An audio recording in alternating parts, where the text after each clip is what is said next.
بسم اللہ الرحمن الرحیم. تو حوالہ میں اسی کو کنٹینیوز کر رہا ہوں. حق الیقین باب پنجم صفحہ 111. حضرت عمر فاروق اعظم رضی اللہ تعالیٰ عنہ سیدہ طیبہ رضی اللہ تعالیٰ عنہ سے بات کرتے ہیں. بات فرماتے ہیں حق الیقین کتاب کا نام ہے ملا باقر مجلسی کی اے رسول خدا صلی اللہ علیہ وسلم کی دختر رضی اللہ عنہ، ہمارے نزدیک تمہارے والد گرامی سے بڑھ کر کوئی دوسرا محبوب تر نہیں، اور ان کے بعد تم سے زیادہ محبوب اور کوئی نہیں. خدا کی قسم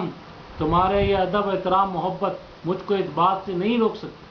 کہ اگر یہ لوگ تمہارے گھر میں جمع ہوتے ہیں تو ان پر تمہارے گھر کو جلا دوں گا. پر جب عمر باہر نکلے اور وہ لوگ آئے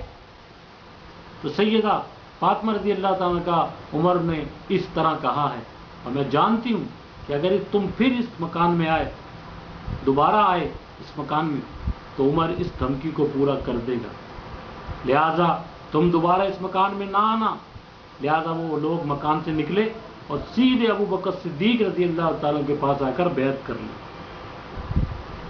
بتاؤ بھائی کہاں آگ لگی، کہاں اس قاطع حمل ہو، کہاں دروازہ گرایا گیا، کہاں تھپڑ مارے معاذ اللہ، کہاں پہ پسلیاں ٹوٹی، کہاں پہ بے ہوش ہوئی، کہاں پہ دھواں نکلا، کہاں پہ جناب کتنے جھوٹ. تمہارے عبارت کو سامنے رکھو، صرف ایک زیادہ سے زیادہ اگر دھمکی ثابت ہوگی، دھمکی سے کوئی دھمکی سے آگے نہیں لگ جاتی، دھمکی سے دروازے نہیں گر جاتے، دھمکی سے کوئی ایسا مسئلہ نہیں کھڑا ہوتا.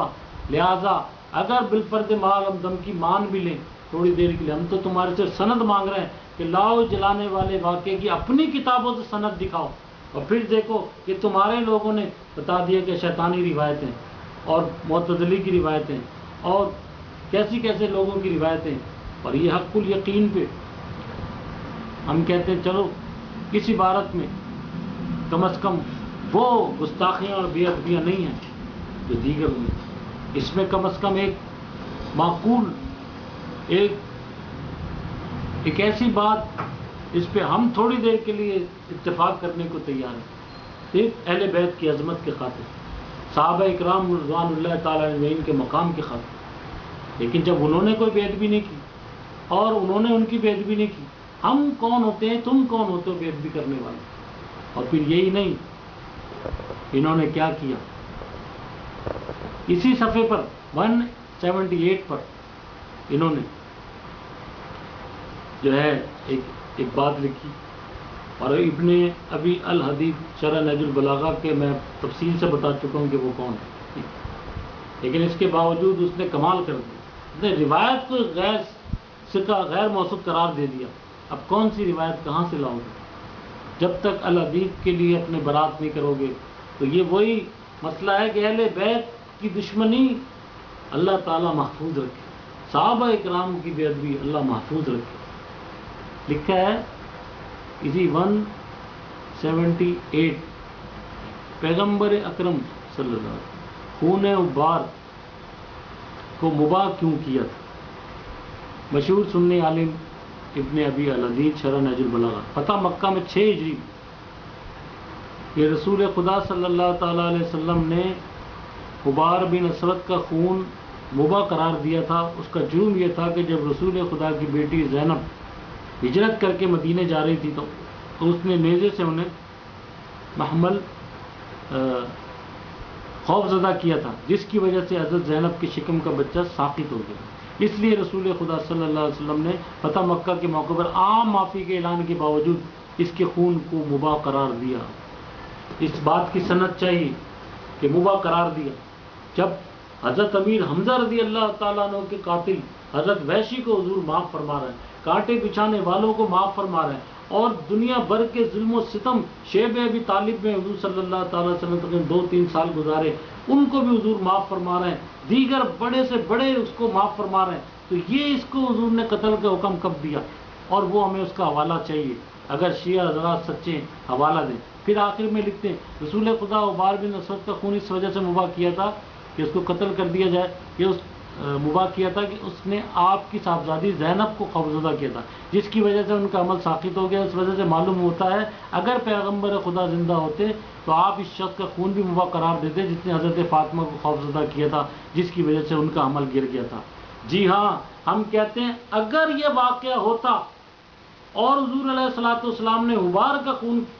مباح کیا ہوتا تو پھر واقعی ایسا ہوتا، مگر سوچو جب ایسا ہوا نہیں، اب تم یہ کام کر کر واقعی سزا کے مستحق بن رہے ہو۔ سوچو، ٹھنڈے دل سے سوچو، برف پہ بیٹھ کر سوچ لو، ایئر کنڈیشن میں بیٹھ کر سوچ لو، خدارا سوچو کہ اہل بیت کی شان میں من گھڑت واقعے سے تم جو کر رہے ہو اس میں کسی کا کچھ نہیں بگاڑ رہا ہے، اپنا ایمان برباد کر رہے ہیں۔ باتیں یہاں ایک بات دور میں کرتا چلوں کیونکہ بات آئی ہے۔ ویسے کہتے ہیں حضور علیہ السلام کی ایک بیٹی تھی، صرف اعتراض کرتے میں بھول جاتے ہیں کہ ہم یہ کیا کہہ گئے، حضرت زینب رضی اللہ تعالیٰ عنہ کو حضور کی بیٹی قرار دے دی۔ ارے تم تو کہتے ہو حضور علیہ السلام کی صرف ایک بیٹی ہے، یا حضور علیہ السلام کی رسول خدا کی بیٹی زینب ہجرت کر کے مدینے جا رہے تھے، اب حضور کی بیٹی ہو گئی۔ یہاں صرف اعتراض کیا تھا صحابہ کے لیے، صحابہ کو قصوروار ٹھہرانا تھا، تو یہ بھول گئے کہ ہم یہ کیا کہہ رہے ہیں، اہل بیت کی اور اپنے عقائد کو ہی بھول گئے۔ اسی طرح عثمان غنی رضی اللہ تعالیٰ پہ الزام بہتان لگاتے وقت بھول جاتے ہیں کہ ام کلثوم اور بی بی رقیہ رضی اللہ تعالیٰ عنہما وہ بھی حضور کی صاحبزادی ہیں، وہاں حضور کی صاحبزادی کہہ کر عثمان غنی رضی اللہ تعالیٰ عنہ پر الزام لگاتے ہیں، مگر الزام والی بات تو بعد میں کریں گے، مگر سگی بیٹی تو مان لی۔ لہٰذا یہ ہوتا ہے کہ جب انسان کسی کی دشمنی میں اتنا اندھا ہو جاتا ہے اسے یہ نہیں پتہ چلتا، اس کا حافظہ نہیں رہتا کہ وہ کیا کہے۔ لہٰذا ہمارا ان شیعہ حضرات علماء سے انتہائی معتبر درخواست یا مطالبہ ہے کہ بھائی اہل بیت کی شان کا خیال کرو، تم اپنے عقیدے پہ رہو، تم اپنے اعمال پہ رہو، تم جتنا ماتم کر سکتے ہو کرو، ہم تمہیں کچھ نہیں کہہ سکتے اس معاملے میں، تمہیں روک نہیں سکتے، لیکن صرف یہ تو کہہ رہے ہیں خدارا اہل بیت کے ماننے والے ہو کر چاہے دعویٰ ہی صحیح، ارے جھوٹا ہی دعویٰ صحیح، اہل بیت کی بے ادبی کہیں سے اگر نظر آ رہی ہے اس کو تو ہٹاؤ۔ تمہیں اگر صحابہ اکرام سے محبت نہیں ہے، صحابہ اکرام کی تم یہ خاص طور پہ خلفائے راشدین، یہ 3 خلفائے ثلاثہ تمہارے لیے تمہارے معیار پہ نہیں پورے اتر رہے، تمہارے دماغ میں نہیں آ رہے، تمہارے حساب سے نہیں آ رہے، تھوڑی دیر کے لیے جو مرضی تم سمجھو، مگر خدارا اہل بیت کا تو خیر۔ جب آگ ہی نہیں لگی تو دروازہ نہیں گرا، جب دروازہ نہیں گرا تو عمل بھی ساقط نہیں ہوا، جب عمل بھی ساقط نہیں ہوا تو پھر مولا علی شیر خدا نے بیعت بھی کر لی۔ کیا کرتے؟ کہیں نہ کہیں اپنی پکڑ دے دیتے کہ یہ بہتان ہے، جھوٹ۔ اللہ تعالیٰ